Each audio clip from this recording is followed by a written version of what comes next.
Et Isabelle, il faut faire attention à notre consommation de bonbons. Les bonbons, c'est pas si bon, c'est le dossier du Parisien aujourd'hui. Et c'est un dossier, Thomas, pas sympa, parce qu'on adore tous les fraises, les nounours en chocolat ou encore les frites ultra acides. Et en plus, c'est addictif, on n'en prend jamais qu'un. Et bien sûr, on culpabilise. Haribo fête ses 50 ans aujourd'hui, 250 millions de chiffre d'affaires. Nos caries ne lui disent pas merci. Et une fois adultes, nos couronnes et nos implants non plus. Sans oublier le mal au ventre dont se plaignent les enfants, normal.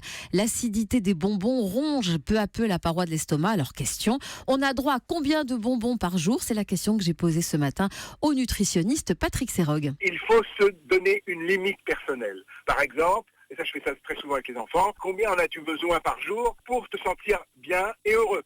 J'en ai besoin de 5 dans la journée.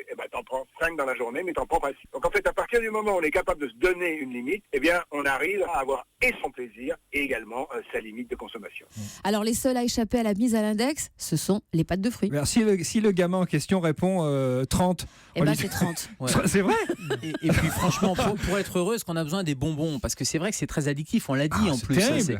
Ça met en route des circuits d'addiction au même titre que d'autres consommations illicites. Donc attention aux bonbons, 1, 10 ou 30. Isabelle, à partir du 1er juin, soigner son arthrose du genou va coûter un peu plus cher.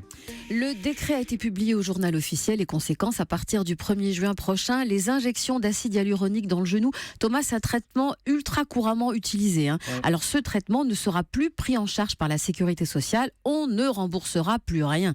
Chaque injection coûte en moyenne 120 €.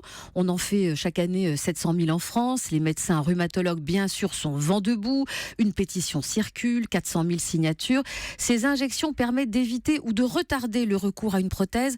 On pose 2 fois moins de prothèses en France qu'aux États-Unis et poser une prothèse coûte, selon les médecins, beaucoup plus cher que le remboursement des injections.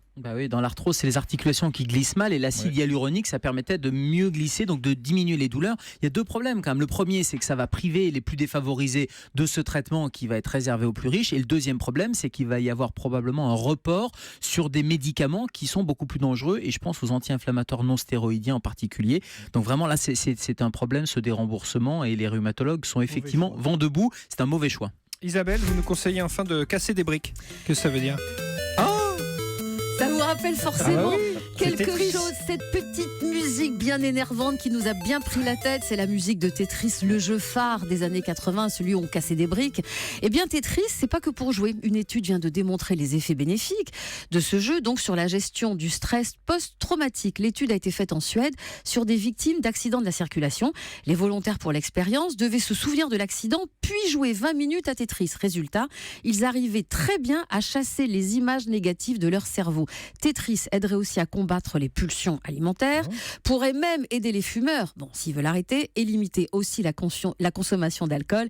Casser des briques, surtout quand elles sont virtuelles, ça peut nous aider. Alors on se dit d'où ça sort, mais en fait c'est pas très étonnant. Un des traitements de référence du stress post-traumatique, c'est quoi? C'est le MDR. Vous savez, c'est les mouvements des yeux qui vont reprogrammer le cerveau. Finalement, quand on joue à Tetris, qu'est-ce qu'on fait? On bouge les yeux, donc c'est une forme de MDR et c'est probablement les mêmes connexions au niveau cérébral. On va demander à Nico la petite musique de Tetris encore une fois, parce que moi je la trouve très très très énervante en fait. Regardez ça, ça vous énerve? Elle est même un peu angoissante. Ah là là, quelle horreur! C'était le journal de la santé d'Isabelle Quenin.